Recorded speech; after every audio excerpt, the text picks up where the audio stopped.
오늘 말씀을 통해서 우리 주님이 원하시는, 또 세워가시기 원하시는, 또 기뻐하시는 그런 교회, 건물로서의 어떤 교회가 아니라 그 속에서 살아가고 있는 그 성도들은 어떤 성도인가에 대해서 좀 말씀을 나누려고 합니다.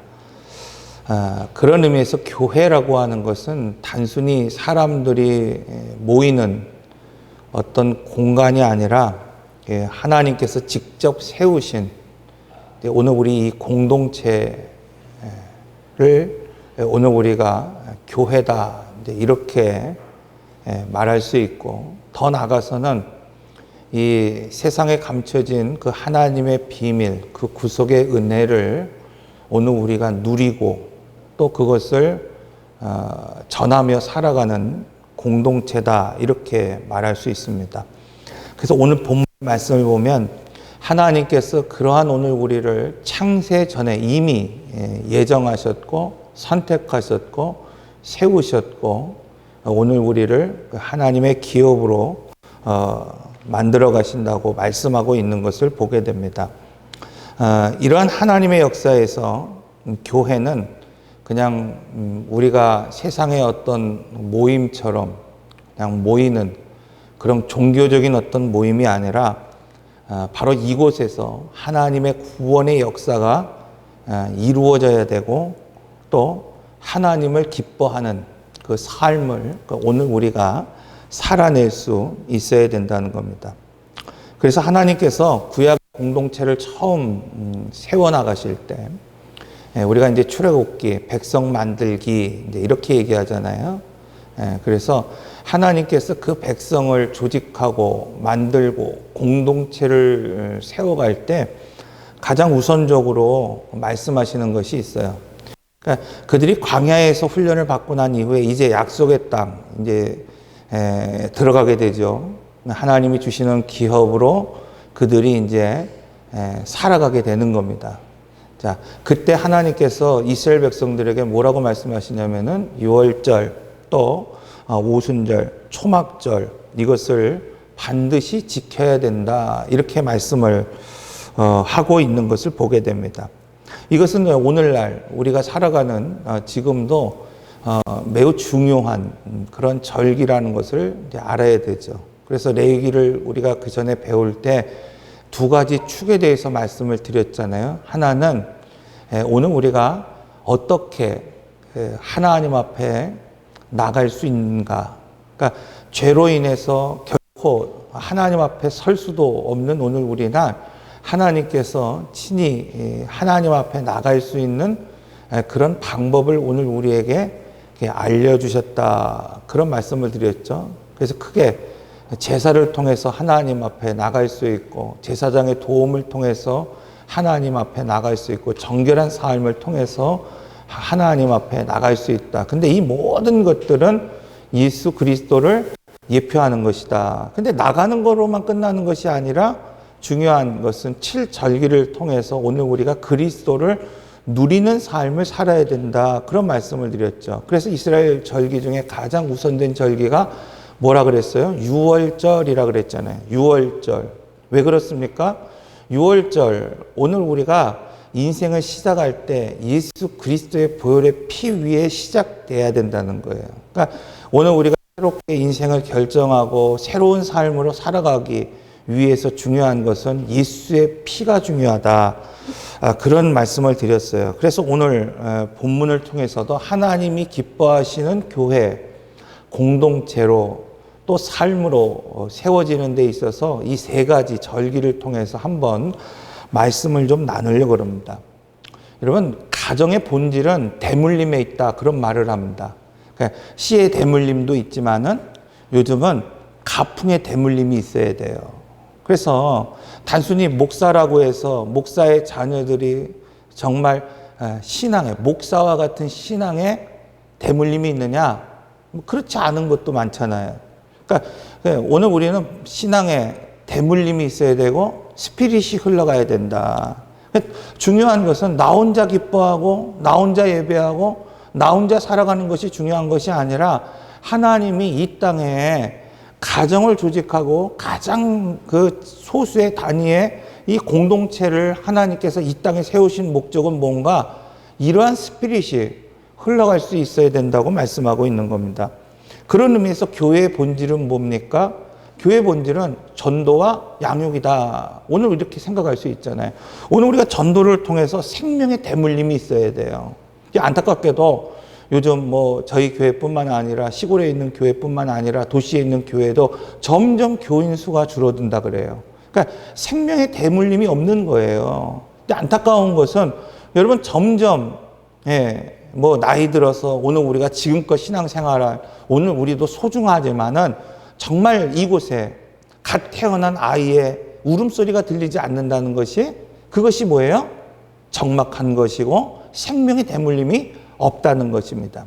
그 단순히 아이들이 없다는 것이 아니라 오늘 우리가 처음 예수를 믿는 그런 성도들이 오늘 우리가 점점 양육되어지고 길러져야 되고 또 자라날 수 있어야 돼요. 그래서 전도, 두 번째는 양육이 필요하다. 그래서 나와 같은 오늘 우리가 여기서 보면은 그 예수 그리스도의 분량까지 또 오늘 우리가 그 모습까지 성장할 수 있어야 된다는 겁니다. 오늘 우리는 예수의 분량까지 자라나야 되고 성장해야 되고 나를 보고 신앙생활하는 사람들 내가 이 세상에 흩어져서 살아갈 때 믿음을 입증하며 살아가는 나의 모습을 바라보면서 내 자녀들은 나와 같은 신앙의 분량으로 어떻게 자라날 수 있어야 된다는 것입니다.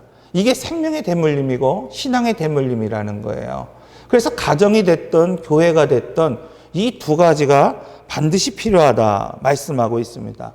여러분 이스라엘이 광야에서 하나님 앞에 예배할 때는 예배의 중심이었어요.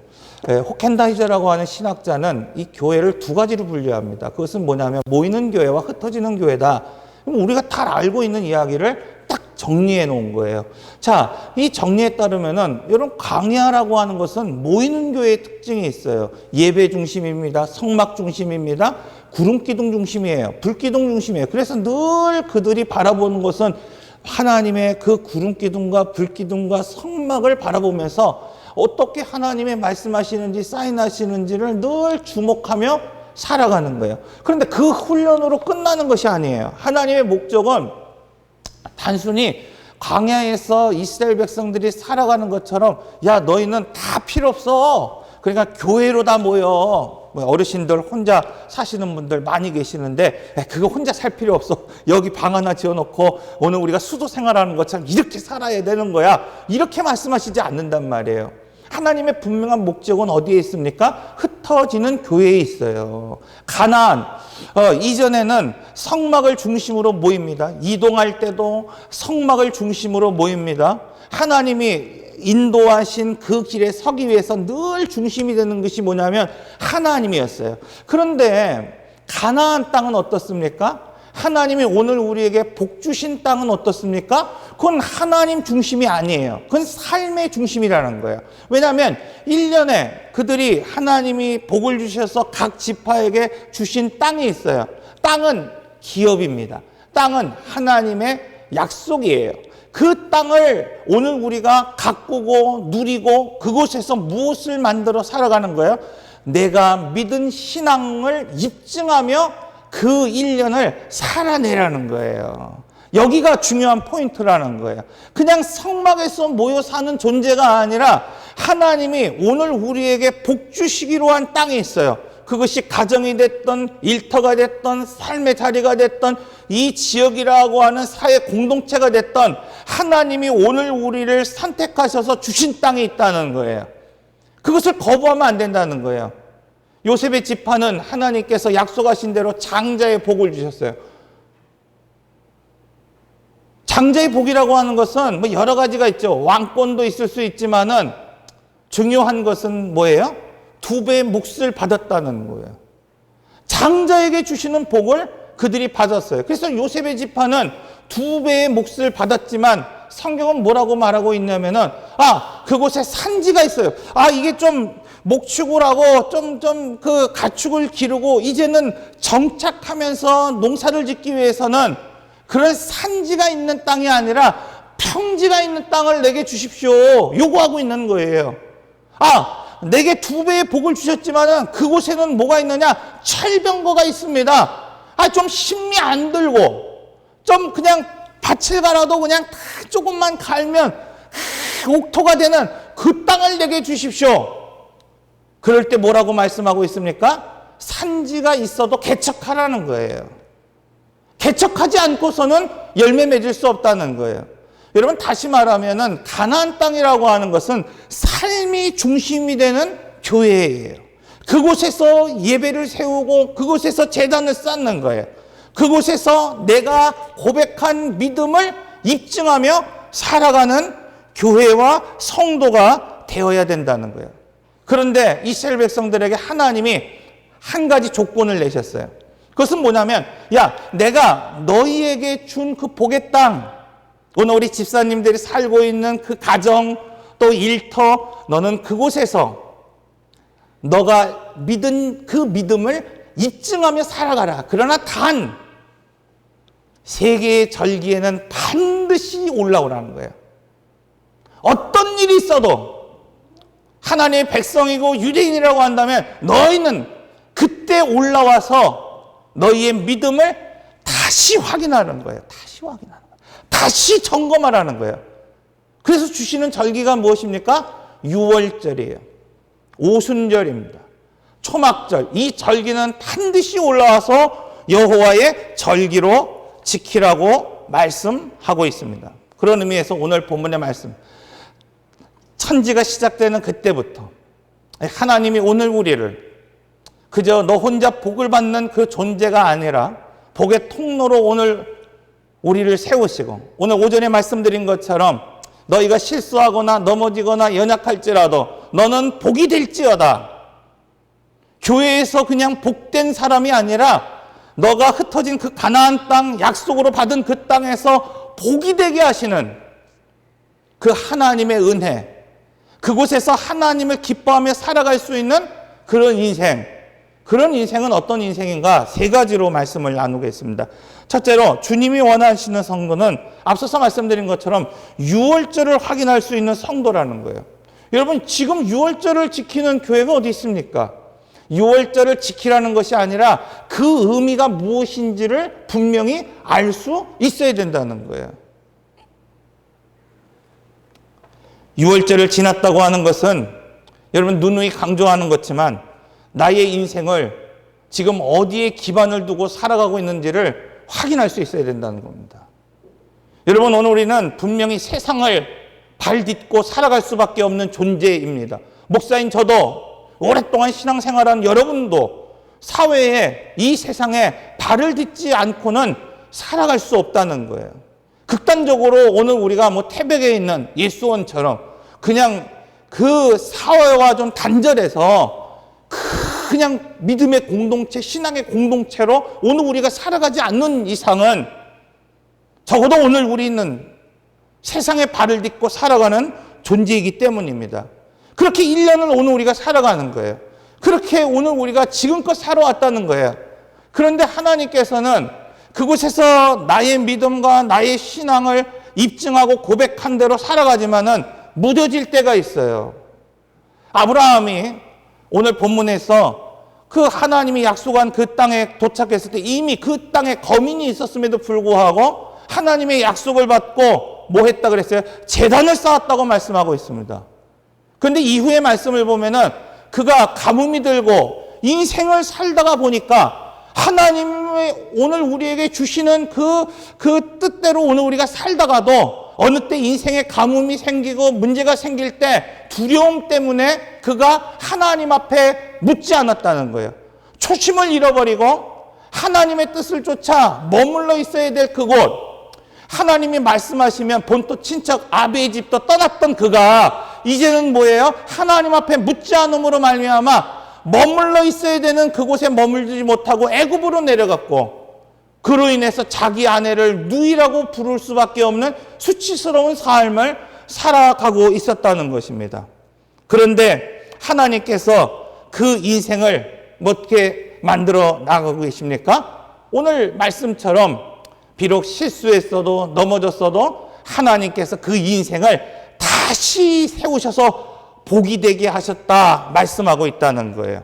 여러분, 유월절 어린 양의 대속의 피, 이것이 상징하는 것이 무엇입니까? 부전승의 승리예요. 나는 예수로 죽었어도 예수로 인해서 하나님이 오늘 우리를 살리셨다는 것입니다. 나는 여전히 허물과 죄악 가운데 있지만 예수를 믿는 그 믿음으로 살아갈 수 있다고 말씀하고 있는 거예요. 세상에서 살아갈 때, 여러분, 오늘 우리가 믿음을 가지고 은혜를 받고 가나안 땅, 약속의 땅, 오늘 우리에게 복 주시기로 한 그 땅을 살아갈 때 늘 은혜만 있고 늘 복만 있고 늘 오늘 우리가 기대했던 것만 열매 맺느냐? 그렇지 않을 때가 있다는 거예요. 그렇게 기대가 무너졌을 때, 삶의 고단한 노동과 삶에 지친 어떤 모습이 있을 때 오늘 우리도 역시 이 아브라함처럼 믿음의 길에서 자초될 때가 있고 실수할 때 넘어질 때가 있지만은 끝까지 예수 그리스도의 보혈의 피를 바른 인생은 어떻게 된다는 거예요? 하나님께서 그를 지키시고 보호하신다는 거예요. 그런데 오늘 우리는 한 번의 실수, 한 번의 넘어짐 때문에 자꾸 그 말씀을 잊어버리며 살아갈 때가 있습니다. 그래서 1년에 한 번, 6월절이 되면은 오늘 우리는 다시 모이는 겁니다. 다시 모이는 거예요. 다시 오늘 우리가 예배 자리에 모이고, 일주일 동안 오늘 우리가 삶의 자리에 흩어져 살다가도 주일이 돼서 오늘 이 자리에 나와서 예배를 드리면 오늘 우리가 난 예수의 피로 시작한 인생이라고 하는 것을 오늘 우리가 확신하고 신뢰하며 살아가는 거예요. 오전에 그런 말씀을 드렸잖아요. 나약한 나의 몸, 나의 육신을 바라보며 낙심하며 살아가지 말고 오늘 우리가 살고 있는 삶의 자리에 이미 차지한 거민들이 있기 때문에 그것으로 인하여 낙심하지 말고 하나님의 언약, 그 말씀을 보며 신뢰하며 살아가는 인생이 되라고 말씀하고 있는 겁니다.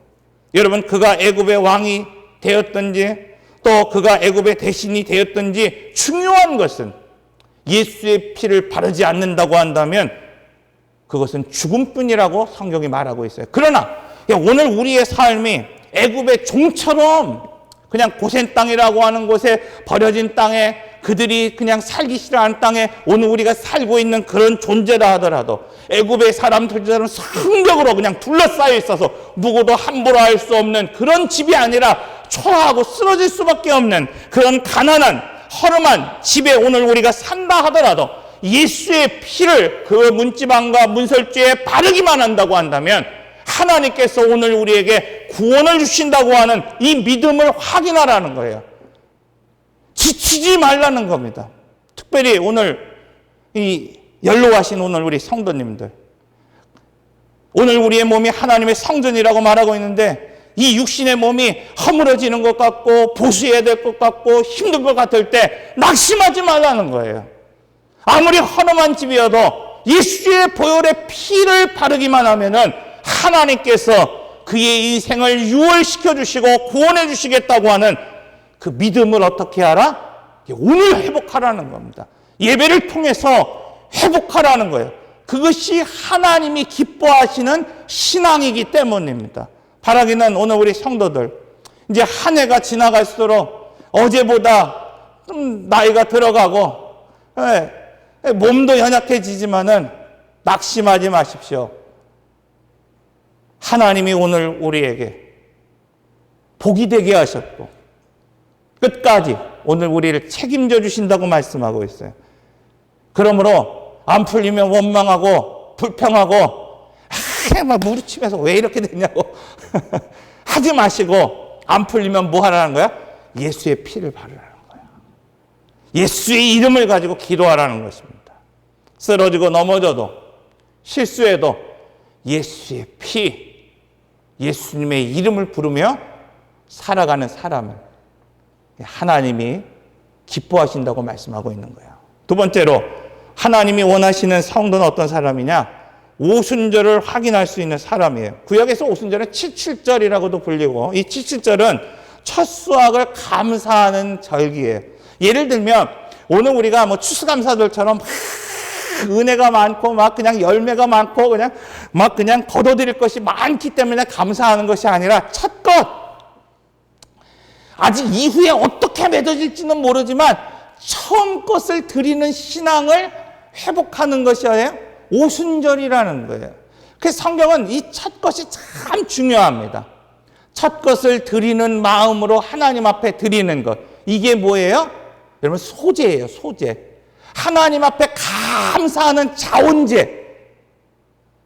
그 제사가 뭐예요? 소제라는 거예요. 으뜸의 것을 드리는 것이 바로 소제라는 거예요. 그러니까 오늘 우리가 흩어져 살아가면서, 인생을 살아가면서 일정한 시간이 지나간 이후에 오늘 우리가 확인해야 되는 것이 있어요. 그것은 뭐냐면 오늘 우리 안에 맺어진 열매가 무엇인지를 확인해야 한다는 겁니다. 성도는 사람과의 관계 속에서 맺어지는 변화된 열매가 무엇인지를 확인할 수 있어야 돼요. 여러분, 성도는 세상을 발을 딛고 살아가는데 오늘 우리에게 말씀하고 있잖아요. 너는 세상에 복이 될지어다. 아멘? 여러분, 세상에서 욕먹는 사람 되지 마십시오. 또 세상을 함부로 욕하는 사람이 되지 마십시오. 오늘 우리는 적어도 여러분 그런 신분의 사람이라는 거예요. 그런 위치의 사람이라는 거예요. 사람이 성숙해지고 또 사람이 어떤 위치에 있으면 말도 달라져야 되고 행동도 달라져야 돼요. 그런데 오늘 우리가 그런 변화된 열매가 있냐는 거예요. 오늘 우리가 흩어진 그 가정에서 아버지로 살아가며 부모로 살아가며 어른으로 살아가며 오늘 우리에게 주신 직분을 가지고 살아가며 과연 오늘 우리는 삶의 변화된 열매를 가지고 있습니까? 이것이 중요하다는 거예요. 여러분, 이 교회 안에서는 집사님, 목사님 이러고 살아가는데 나가기만 하면 우리가 세상에 말하는 육두문자가 그냥 막 펼쳐지는 그런 인생으로 살아가지 말고 나의 언어가 바뀌고 태도가 바뀌고 삶이 바뀔 수 있는 열매가 무엇인지를 너희 스스로가 확인하라는 거예요. 성도는 신앙생활에 있어서도 성령의 열매를 확인할 수 있어야만 하는 거예요. 여러분, 오늘 우리가 나이가 들었다고 해서 익어지는 것이 아니잖아요. 나이가 들었어도 여러분 정말 어린아이와 같은 믿음을 가지고 살아가는 사람들이 있어요. 성도는 이러한 신앙을 통해서 오늘 우리가 익어가는 것이고 열매를 맺어갈 수 있어야 돼요. 그 열매가 어떤 열매냐? 여러분, 성령의 열매라고 말씀하고 있어요. 여러분, 도르가를 아실 것입니다. 그녀는 젊은 과부였어요. 가난한 여인이었습니다. 그런데 그가 죽었을 때에 열매가 무엇이었어요? 그녀가 열심히 살아갔고 쌓아둔 창고에 뭐 돈이 있거나 양식이 있거나 이것이 그녀의 열매가 되었다고 말하고 있지 않습니다. 그녀는 헌신과 성김이 그녀의 열매였다고 말씀하고 있어요. 가난했지만 젊은 나이에 과부가 됐고 또 이른 나이에 세상을 떠났지만 그래서 가진 것이 아무것도 없었지만은 많은 사람들에게 증언되고 입증된 한 가지, 그것은 무엇인가 하면은 이 부자 비유처럼 천지에 그냥 내가 수확한 것을 이것을 어떻게 위해서 창고를 지을까? 내가 이게 수확이 많은데 이것을 위해서 창고를 지을까? 이렇게 고민하며 살았던 사람이 아니라 가진 것 하나 없이 살았지만은 모든 사람들이 그 여인들이 속치마를 들여다보면서 보이면서 도로가 그녀는 이 땅에서 이런 삶을 살았다고 열매를 드러내는 것을 보게 됩니다. 오늘 우리는 과연 어떤 삶을 지금 살아내고 있습니까? 여러분, 이곳에 부족하고 척박한 오늘 우리가 이곳에 살아가고 있다고 오늘 우리가 변명할 것이 아니라 이미 나는 나이가 있고 연약하고 부족하고 이것을 오늘 우리가 이야기할 것이 아니라 이 도로와 같이 내가 죽은 이후에 내게 남겨진 어떤 것, 재산이 됐든 땅이 됐든 이것이 나의 열매가 될 수 없습니다. 이 땅을 사랑하면서 하나님이 오늘 우리에게 약속하신 그 말씀 믿고 그것을 입증하며 살아가는 신앙의 열매, 성령의 열매가 내 자녀의 입에서 고백될 수 있어야 돼요. 아, 내 어머니는 이런 믿음을 가지고 살았습니다. 여러분, 목회자인 제가 언젠가 여러분의 자녀들을 만날 때 그 자녀들이 저에게 그렇게 고백할 수 있어야 된다는 거예요. 우리 어머니는 이런 믿음을 가지고 살았습니다, 목사님. 오늘 우리 할머니는 이런 신앙을 가지고 살았습니다. 이 지역에 있는 사람들이 생각할 때에 이 추강교회는 이 척박한 땅에서 이런 교회로 살았습니다. 이것이 성령의 열매라는 것입니다. 오늘 우리는 그 열매를 확인할 수 있어야 된다는 겁니다. 오늘 우리가 한 끼 잘 먹었습니다. 이걸로 끝나는 것이 아니라는 거예요. 바로 그 절기가 오순절이라는 거예요. 믿음의 사람은 바로 이러한 신앙을 확인하며 살아가는 겁니다.